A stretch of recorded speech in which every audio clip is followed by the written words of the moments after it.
Puasa dalam ajaran Katolik itu artinya makan kenyang 1 kali sehari.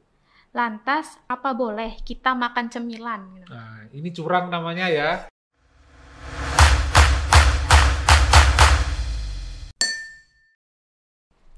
Halo Sobat Katolik, kembali lagi bersama saya Eci dalam podcast edisi Masa Prapaskah. Tidak terasa, saat ini kita sudah memasuki masa Prapaskah, di mana kita diperkenankan untuk mempersiapkan diri untuk merayakan keselamatan Tuhan melalui perayaan Paskah. Tema pertama dari podcast kali ini adalah pantang dan puasa, di mana pantang dan puasa ini adalah hal yang akan kita jalani selama masa Prapaskah. Nah, saat ini saya sedang bersama dengan Romo Rumanto yang akan membantu saya dan Sobat Katolik untuk berefleksi dan lebih memahami makna dari pantang dan puasa selama masa Prapaskah. Halo Romo. Halo Eci dan Sobat Katolik semuanya. Gimana Mo kabarnya? Sehat-sehat. Oke, Mo, hari ini kan kita akan membahas mengenai pantang dan puasa selama masa Prapaskah nih Mo. Ngomong-ngomong tentang pantang dan puasa, kalau dari pengalamannya saya sendiri, menjalani pantang dan puasa itu bukanlah hal yang mudah ya Mo, menurut saya. Karena kalau sekarang ini menjalani pantang dan puasa sebagai anak rantau itu menurut saya berbeda ketika dulu masih tinggal di rumah bersama keluarga. Kalau dulu kan masih ada yang mengingatkan kalau pantang puasa.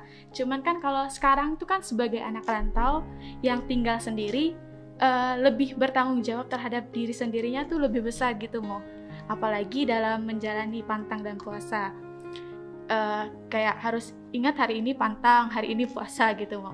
Nah, dan yang masih menjadi PR bagi saya itu Mo, menjalani puasa nih Mo. Karena masih belum maksimal dalam menjalani puasa. Sebenarnya juga karena masih kurang paham Mo. Puasa dalam gereja Katolik itu maknanya seperti apa? Apakah puasanya itu makan sehari sekali kenyang atau makan sehari sekali? Karena menurut saya itu bisa beda pengertian gitu Mo. Kalau misalnya makan sehari sekali kenyang berarti kan saya bisa makan lebih dari sekali, tapi yang kenyangnya itu cuma 1 kali gitu Mo. Menurut Romo bagaimana nih Mo? Ya, Eci dan para Sobat Katolik, ada banyak sekali makna, cara, dan tujuan kita melakukan pantang dan puasa. Pertama, kita melakukan pantang dan puasa misalnya sebagai silih karena dosa dan kesalahan kita. Kemudian yang kedua, kita melakukan pantang dan puasa karena kita punya permohonan atau niat tertentu. Saking kita inginnya, saking kita berniatnya, punya permohonan atau kita punya harapan tertentu, di samping kita berusaha dengan sungguh-sungguh, maka kita juga melengkapinya dengan pantang dan puasa. Kemudian yang ketiga, ya sebagai sebuah praktek bersama, ungkapan bersama dengan seluruh umat Katolik, misalnya dalam masa Prapaskah ini kita melakukan pantang dan puasa. Nah, paling tidak 3 hal ini, 3 alasan ini kita melakukan pantang dan puasa. Oh iya gitu ya Mo. Sebenarnya Mo, kenapa sih kita itu harus pantang dan puasa selama masa Prapaskah? Arti dari pantang dan puasa dalam gereja Katolik itu seperti apa gitu Mo? Nah, kenapa kita selama masa Prapaskah melakukan pantang dan puasa sebagai sebuah persiapan pribadi sekaligus persiapan bersama-sama merayakan pesta keselamatan umat manusia yang paling puncak, yaitu pada masa Paskah. Ya, persiapan untuk perayaan keselamatan yang paling puncak itu kita laksanakan dengan sungguh-sungguh dengan cara pantang dan puasa. Oh iya. Gini Mo, kan saat ini kita masih dalam pandemi COVID-19 nih. Gimana caranya kita berpantang dan puasa dalam kehidupan sehari-hari di tengah pandemi COVID ini Mo? Nah, tadi yang pertama dulu, kalau kita melaksanakan dalam masa Prapaskah, apakah pertanyaannya tadi, bagaimana cara pantang dan puasanya? Sederhana sekali. Yang ada di dalam peraturan itu sederhana sekali. Puasa hanya dilaksanakan 2 kali, yaitu pada waktu Rabu Abu dan Jumat Agung. Jadi selama 40 hari hanya 2 kali.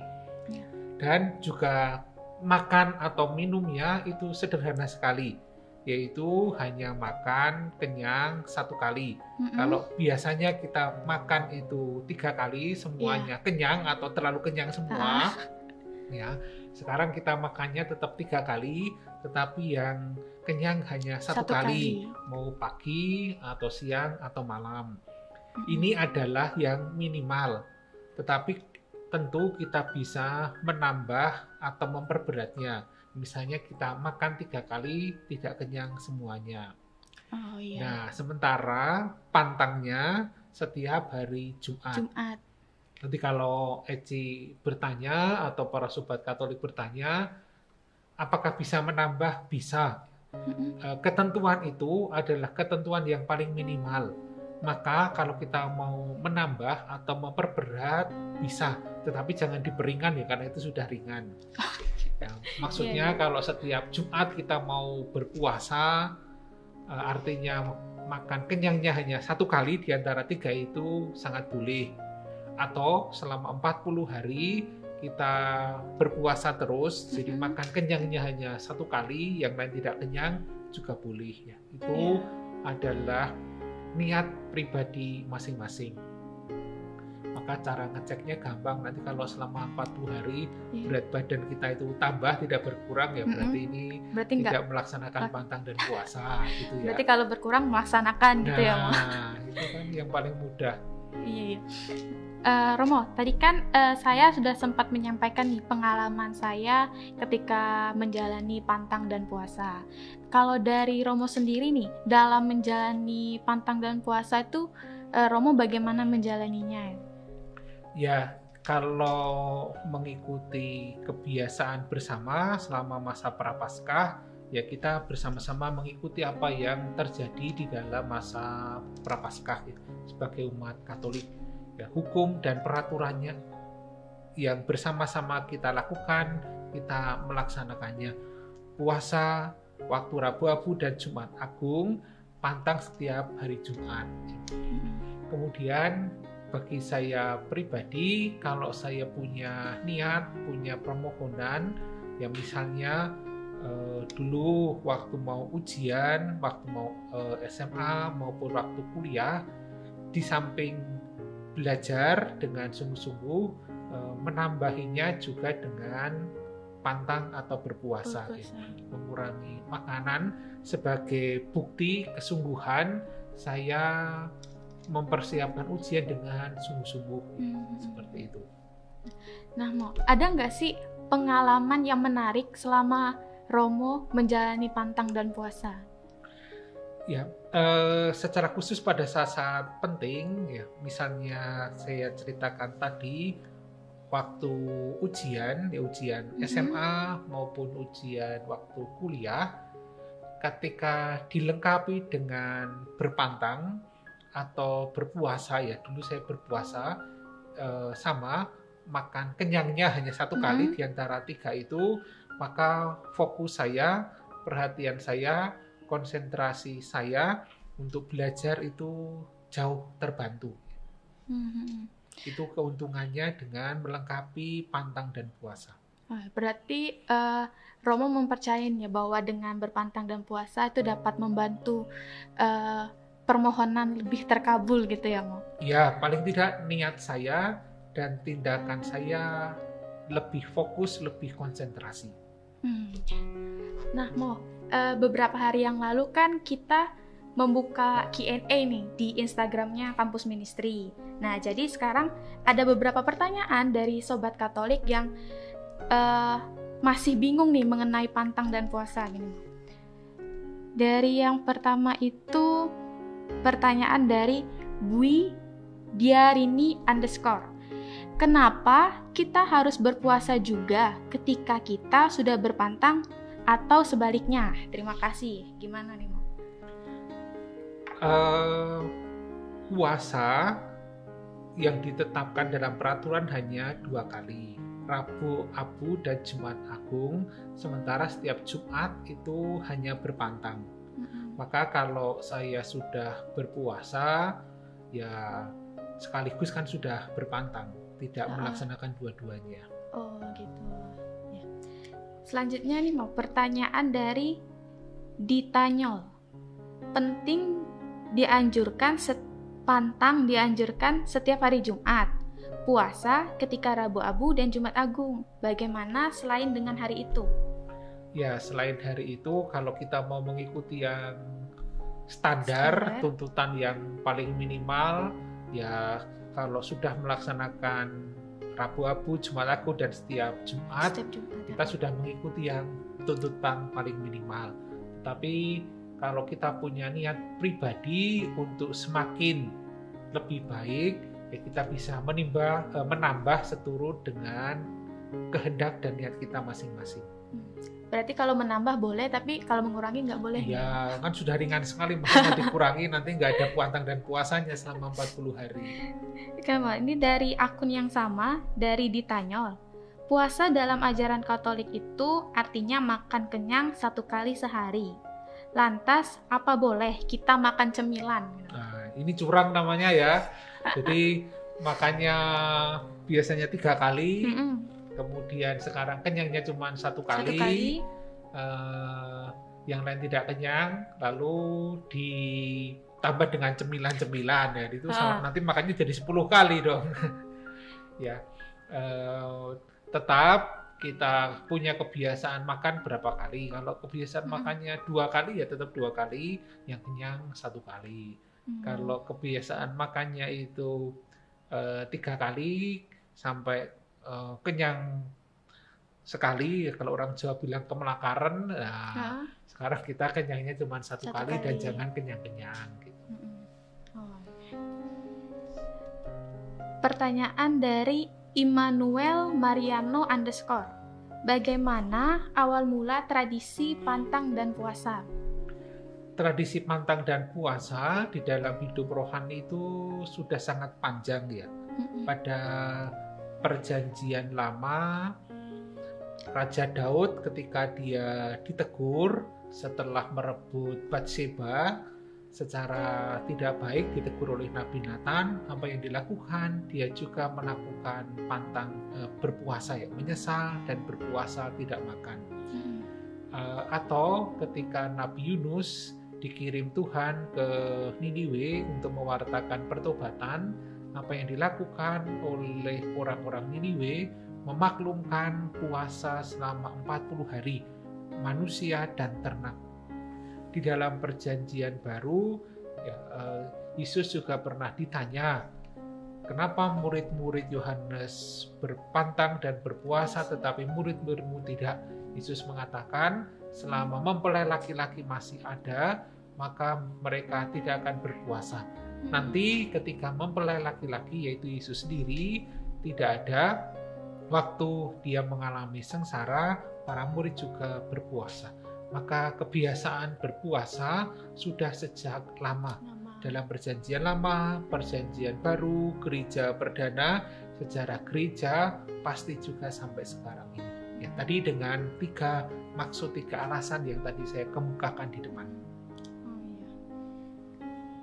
Yang terakhir nih mau pertanyaan dari Clemencia.yuc.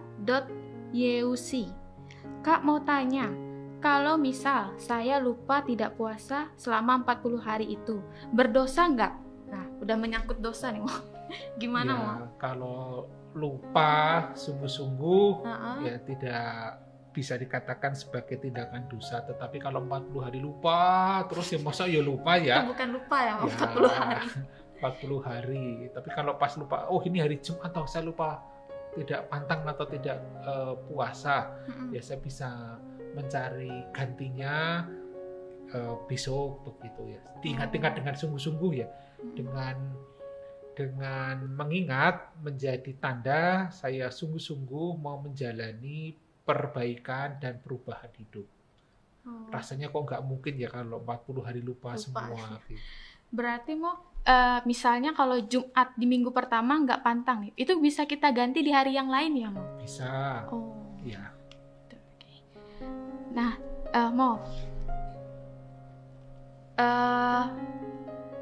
kan kita sedang menjalani pantang dan puasa nih. Kira-kira Romo ada kata-kata mutiara nggak bagi sobat-sobat Katolik nih? Biar lebih semangat dalam menjalani pantang dan puasanya. Ya, kita mengenal istilah yang sangat populer, no freelance ya. Tidak ada makan siang yang gratis. Artinya macam-macam. Salah satunya bisa kita maknai, tidak ada sukses yang gratis. Tidak ada keberhasilan yang gratis.